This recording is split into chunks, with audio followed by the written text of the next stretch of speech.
This is Lauren Ziarko once again. We know about the reactions before and after Mother Dammann's speech from her archival collection. She and her colleagues meticulously saved each piece of correspondence relating to this moment in time. What it shows is that this was far more than just a speech. This period was a painful, protracted moment in the college's history. It highlighted deep racism within the community. However, it also generated even more support from the community and from around the world. In this video, I'm going to share some of these letters with you and hopefully shed light on a much bigger, more nuanced view of our history. Grace Cowardin Dammann was born in 1872 in Baltimore, Maryland. She was remembered as a brilliant student in her youth, but most of her education was informal. By 18, she had decided to become a nun. However, her family was opposed. She waited over 7 years and in 1898 left her family home without telling them and entered the Society of the Sacred Heart. She never officially earned a college degree herself. She spent the next 30 years as a teacher and later administrator in various Sacred Heart schools, mainly around the Philadelphia area. She came to Manhattanville in 1930 as president when the college was just 13 years old. On February 17, 1938, a man named Father John Lafarge wrote to Mother Dammann. Lafarge was a Jesuit priest and editor for America, a weekly Jesuit magazine. He was well known for his writings against racism and anti-Semitism. In 1937, he wrote a book entitled Interracial Justice, a study of the Catholic doctrine of race relations. In it, he argued against separate but equal segregation and pointed to economic and societal exploitation as the reason for racial disparities. In his letter, Lafarge asks Mother Dammann whether a Black student with all the qualifications necessary could apply and be admitted to Manhattanville. He notes she is from a Catholic family in the Harlem area, and her father is a physician. Immediately after receiving the letter, President Dammann wrote to her superior, Mother Gertrude Bodkin, in Albany for her advice on how to proceed. She included Father Lafarge's letter. It is clear that she wants her input and support. A few days later, on February 22, 1938, Mother Bodkin responds.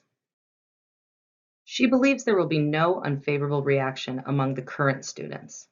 She tells Mother Dammann to make sure she has the support of the majority of the college's Board of Trustees. She then states, those who will feel worst about it are some of our own nuns and the alumni. Mother Dammann spends the next few weeks ensuring the trustees' support and ultimately putting it up for a student vote. The student vote results in 79.6% voting in favor of admitting the Black student. The decision is made, the student is accepted. In early May 1938, 7 anonymous alumni, having heard of the decision, send a letter to all alumni, parents, and friends of the college. In it, they write, has it come to your attention that Manhattanville College has accepted a colored girl as a freshman for next year? Do you wish colored women as members of the AASH, the Manhattanville Alumni Association, or the Children of Mary? Are you prepared to accept these women on a social basis at all alumni functions, sewing meetings, to gatherings at your homes? Do you wish your daughter or other young girls exposed to such future social contacts? Do you not feel that the religious, before taking such a drastic step, should have consulted the alumni? Will you send in a protest, either signed or unsigned, before College Day, Tuesday, May 31st? Help a loyal and devoted group of Sacred Heart women bring the serious results of this unjust social action to the attention of our beloved religious. The letters of protest started to arrive. This one, on May 19th, was written by one of the 7 anonymous women. She signs it simply an old graduate and identifies as a grandmother. She acknowledges they are snobs, but loyal snobs, and writes, the loss of prestige, the gradual withdrawal of the type of students who, after all, have been the stepping stones of your success, will result from this gratification of an idealistic vision. In total, the archives have about 20 letters and telegrams reacting negatively. Their language and rationales are unfortunately too familiar to us today, over 80 years later. Some are steeped in the language of white supremacy, while most note their concerns are a fear for their own social lives. What will people think? They also speak of the imminent demise of Manhattanville, for who would send their child to such a school?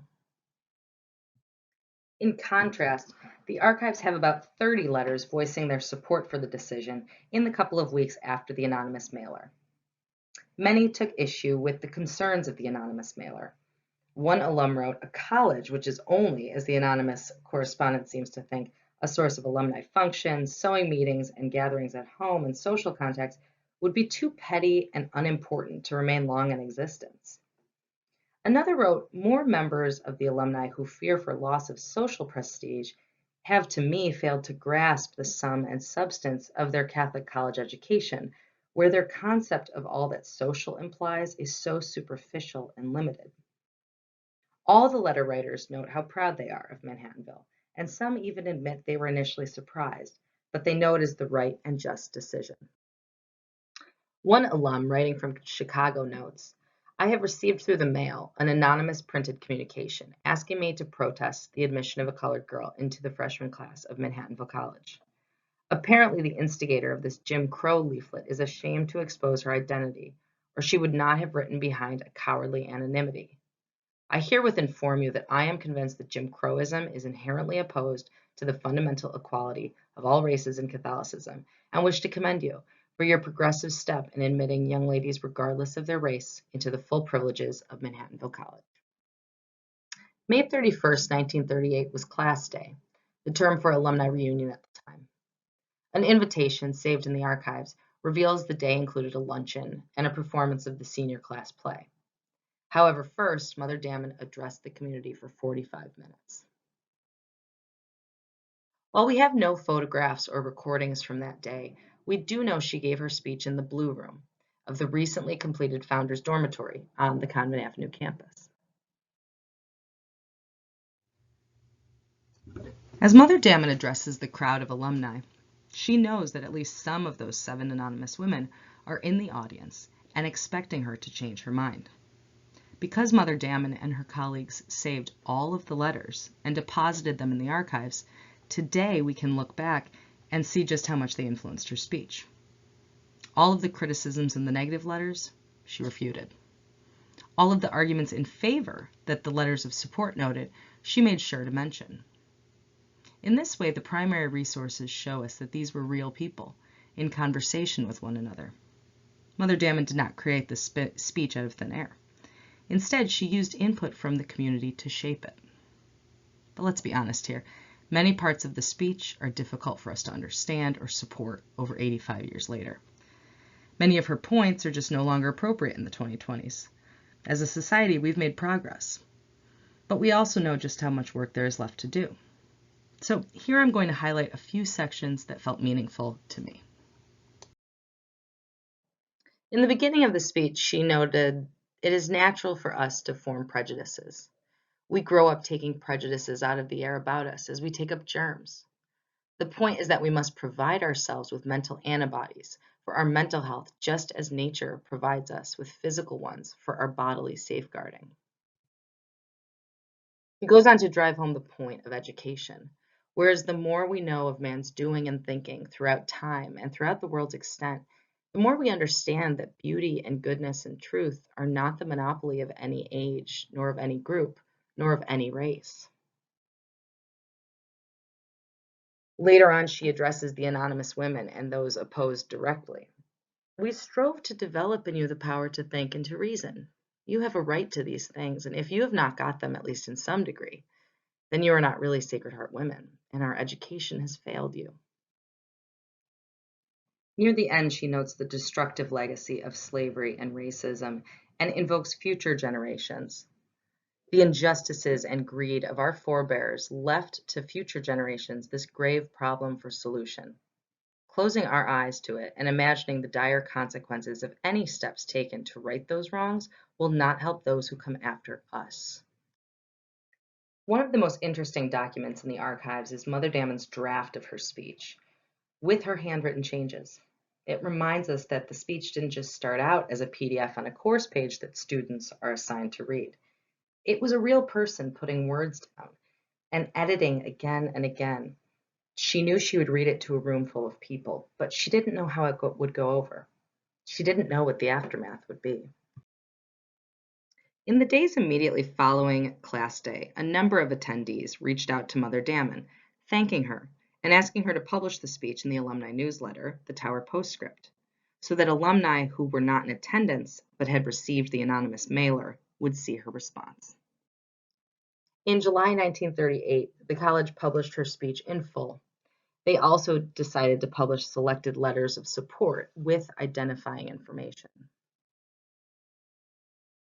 Mother Dammann addressed the negative letters they received and the anonymous letter that started it all. For obvious reasons, we shall not be able to print them in the Tower Postscript, but certain questions they have raised will, I hope, be answered to their satisfaction. The lessons to be drawn from the anonymous handbill is that prejudice must be a very devastating thing when it could lead 7 women educated at the Sacred Heart to discard so completely in the name of love for their education all that that education stood for. However, and this I cannot stress strongly enough, charity should bind all of us to leave this group in the secrecy with which they have shrouded themselves. In the days following the publication of the speech, letters started to pour into the college. Some are from alumni stating their support. Some are from acquaintances of alumni with no previous connection to Manhattanville who happened to read the speech. One letter from England came from Maisie Sheed Ward, a Catholic writer and publisher. She wrote, "I have just received the report of your magnificent speech, and I hope you will allow me to congratulate you with all my heart. I think Manhattanville has taken a step of quite primary importance in this matter, and I am glad to see from the correspondence that on the whole you have received the backing which you had every right to expect. Of course there were bound to be a few morons who could not see the matter in the right light, but I should not think that they mattered at all."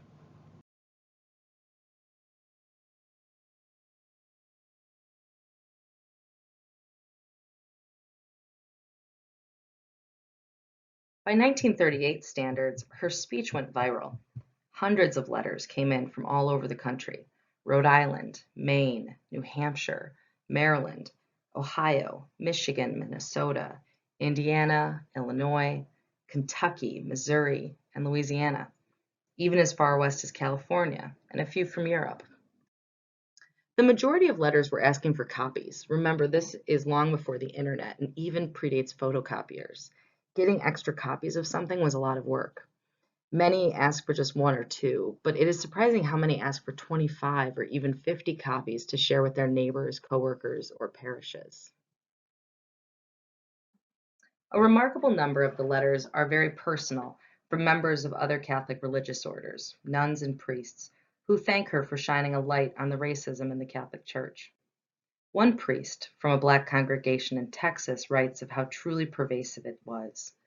"I had not learned of the extent of racism in the Catholic Church. I have learned a whole lot in the 21 years that I have been in the South as a priest laboring for the poor." In September 1938, the story was picked up by local papers around the country. In September, Opportunity reached out to Mother Dammann. It was an academic journal published by the National Urban League. This publication is where many writers associated with the Harlem Renaissance were first published, and it is also seen as one of the first journals devoted to African American studies. The speech was reprinted in its entirety in their October 1938 issue. Her words are now expanding beyond the Catholic Sacred Heart alumni network and to people who otherwise may never have heard of Manhattanville.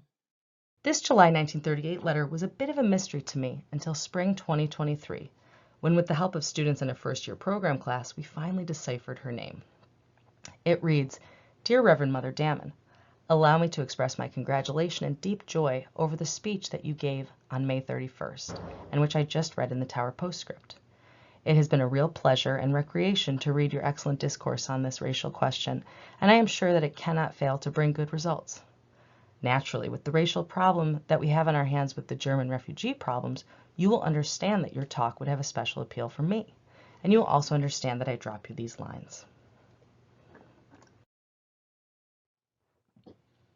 With her name deciphered, we were able to learn that Dr. Herz taught sociology at Manhattanville in 1936.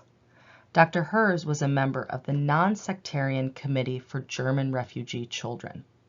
This group was working to get 20,000 German refugee children, the majority Jewish, into the United States.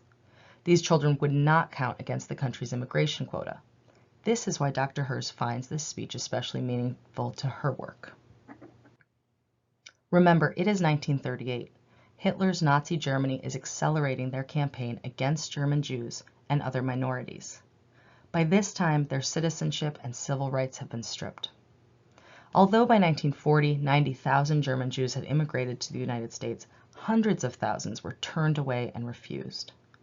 We know the horrors of the Holocaust were beginning. Dr. Herz saw connections between the racism and segregation in the United States and the anti-Semitism in Europe. Eventually, this committee on which Dr. Herz served helped craft the Wagner-Rogers Bill, a bipartisan effort to bring these children into the country. Even First Lady Eleanor Roosevelt spoke out in support, calling it a wise way to do a humanitarian act. However, according to the United States Holocaust Memorial Museum, in January 1939, weeks before the Wagner-Rogers Bill was introduced, a public opinion poll asked Americans whether they would favor a proposal to permit 10,000 refugee children from Germany to be brought into this country and taken care of in American homes. Only 26% of respondents favored this idea. 67% opposed it. Ultimately, the bill never came to a vote. Rather than the 20,000 children, only a few hundred German refugee children were admitted to the United States. Without this letter, saved in the archives, we never would have linked these historical moments. Primary resources and archives point out connections we may ourselves initially overlook. Speaking of connections to other historical events, I was shocked when I found this letter in the Mother Dammann collection. It is from 1943, over 5 years after the speech. An officer from the War Relocation Authority writes, "We are grateful to you for your interest in our program, and we hope that the opportunity for training at the College of the Sacred Heart for a Japanese American girl will develop. Had I read your talk to the alumni, Principles versus Prejudices, before coming, I would have known we could count on your assistance." What does this mean? This correspondence is in regards to Japanese internment. In 1942, in response to the attack on Pearl Harbor, over 120,000 Japanese Americans living on the West Coast, 2/3 of which were second or third generation, were forced to leave their homes and careers and were incarcerated in internment camps in remote areas throughout the United States. One such place was a camp in Topaz, Utah, seen here. Here you'll see high school graduates from an Arkansas internment camp. Many of these students, of course, wanted to attend college, and schools were wary of accepting these individuals. The letter to Mother Dammann shows us not only was she willing, but she shared a copy of her speech as proof. Indeed, our records show that we accepted at least one Japanese American student from an internment camp. Patricia Iwanaga graduated from Manhattanville in 1948. She listed her high school as being located in Topaz, Utah. While a student, Patricia was president of the International Club and a member of the Interracial Action Committee as well. Principles versus Prejudices laid the groundwork for a new Manhattanville, one that opened its doors to students regardless of their racial or ethnic background. However, let's jump back in time a bit, back to 1938. What happened to Miss Collins, the original African American student whose acceptance launched this chapter of our history? Over the decades that separate the 1930s from today, there was confusion. It seems, over time, people believe she did not end up coming after all. I have been told she decided to attend a different college altogether. I checked our student records in the archives, and no one with the last name of Collins was listed as a freshman in the fall of 1938. A somewhat disappointing end to this story. Or was it? Back to the primary resources. When reading through the collection in 2018, I came across this letter from Mother Dammann to another college president in 1941. She wrote, "You may be interested to know that the student whom we took had a very happy year here, and there was no difficulty whatsoever with the student body. From one point of view it was a disappointment to me, because the girl, though extremely intelligent, was rather delicate and all her interests were in art, so she didn't have the ambition to go on with a liberal arts course, and went to an art school after finishing her freshman year. This made me go back once again to our student rosters. Margaret Collins had deferred a year, entering the fall of 1939 rather than 1938. And yes, that is a typo in New York underneath her name, preserved for all of time. Here we see Margaret Collins with fellow first-year students in 1939. Even though we have Mother Dammann's word about her transfer to art school, I wondered if that was actually true. Back to the primary resources once again for clues. The original Father John Lafarge letter noted that Margaret Collins' father was a Catholic physician in Harlem. In fall 2021, a group of students from a first-year program class opted to see if they could track down more information about her and her family. They were able to locate her father as a Dr. Paul Augustus Collins. According to the New York Medical College, from where he graduated in 1913, Dr. Collins co-founded the Edgecombe Sanitarium, a private hospital established by and for Black physicians who were excluded from admitting privileges at other New York City hospitals. He became the first Black physician to chair the Department of Ophthalmology at Harlem Hospital, and Dr. Collins was also the first Black delegate to attend a Democratic National Convention. The research didn't stop there. The following summer, 2022, Dr. Seth Tannenbaum was preparing to teach the Principles versus Prejudices class and decided to do a bit of sleuthing himself. Dr. Tannenbaum's own research focuses on the baseball fan experience during the 20th century. He is well versed in searching digitized newspapers and genealogy websites, and he was able to use those skills to locate significant information about Margaret and her later life. Dr. Tannenbaum tracked down her marriage announcement and certificate from her brief first marriage in 1943. We find in this marriage announcement she is noted as a former student of Manhattanville and the New York School of Fine Applied Arts, which is today Parsons School of Design. Indeed, she did attend art school. In the marriage certificate, we also see her listed as a commercial artist. Her interests in art, as noted by Mother Dammann, are now a career. In the interest of time, I will condense what was weeks of research. Eventually, Dr. Tannenbaum located and made contact with Margaret's niece. Here is what we know. Margaret remarried and had a daughter named Paula in 1947. She later worked as an art teacher. She died in 1994. Her daughter died in 2021. Her niece wrote to Dr. Tannenbaum and I think both my aunt and her daughter would be very surprised at the impact her presence made. The first Black women to graduate from Manhattanville were two women, Mamie Jenkins and Mabel Thomas, in 1946. Mamie Jenkins majored in music education and was a talented singer. Mabel Thomas majored in social studies and minored in history. She played basketball, softball, and lacrosse. Both women were members of the Interracial Justice Committee. After graduation, Mamie Jenkins earned a master's degree in music education from Columbia University.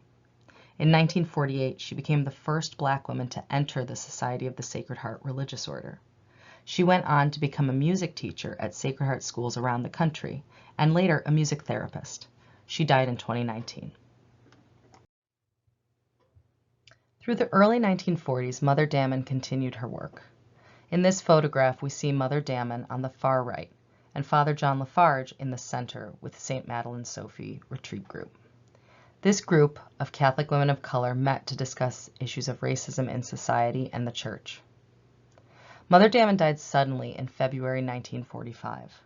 Her obituary in the New York Times noted she was a champion of racial equality. The journal Interracial Review credited her with writing the Magna Carta of desegregation. Manhattanville began actively marketing themselves as a place where principle conquers prejudice every day. In this 1949 Catholic Digest article, they showcased students from Jamaica, Japan, the Philippines, Mexico, China, Korea, and India. The diversity of the student body is celebrated as a core mission and strength of the college. Interracial justice, what we today call diversity, equity, and inclusion, became a cornerstone of student activities and events. Seen here, the Interracial Action Committee. The school also founded the Interracial Justice Week, which spread to other colleges. This week would include events such as lectures and discussions to inform students and encourage engagement. Sitting in the audience during Mother Dammann's May 1938 speech was a young nun and student Mary T. Clark. She went on to earn a PhD in philosophy and became a world-renowned Augustinian scholar. She returned to Manhattanville as a professor. She remained involved in social justice her entire life and wrote a 1966 book entitled Discrimination Today: Guidelines for Civic Action. This book resulted from her work as the faculty moderator for the Social Action Secretariat, the student group committed to activism during the 1960s. With her mentorship, students participated in civil rights demonstrations, hosted events, and created publications to share with other college students. The Sister Clark Center for Religion and Social Justice is named in honor of her for her lifelong commitment to social justice. This photograph is from the 100th birthday celebration Manhattanville hosted for her. She passed away just shy of her 101st birthday. Over the past 8 decades, Manhattanville continues to be a mirror of the wider society in which we exist, a microcosm of our country. The students always changing with and reflecting the times in which they live. Our progress as a community, just like the wider society, has continued, sometimes in moments of rapid change, sometimes in moments of hard acknowledgments.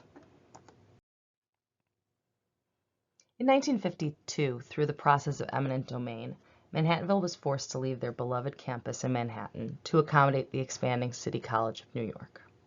While against the wishes of the college, the move to purchase did allow the college to expand. The student body tripled by 1967 to 1,300 undergraduates. Elizabeth McCormick graduated from Manhattanville in 1944. 22 years later, she was the Manhattanville College president. She once wrote, "Do not be beguiled into assuming we give and receive. Instead, we meet and change one another." Change was rapid in the late 1960s in the United States and at Manhattanville.